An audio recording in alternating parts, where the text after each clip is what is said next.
మహిమ ఎన్నటికీ తెలియదాయే సాంబ శివ నీదు మహిమ ఎన్నటికీ తెలియదాయే హర హర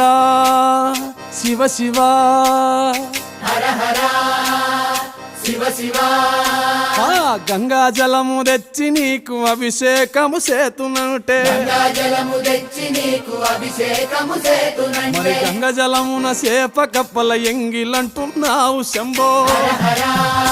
ఆహా. శివ శివ హర హర శివ శివ సాంబ శివ నీదు మహిమ ఎన్నటికీ తెలియదాయే హర హర శివ శివ ఆవు పాలు తెచ్చి నీకు అర్పితము చేతునంటే పాలు తెచ్చి నీకు అర్పితము చేతునంటే ఆవు పాలన లేక దూడల ఎంగిలంటున్నావు శంభో ఓహో శివ శివ గట్టిగా హర హర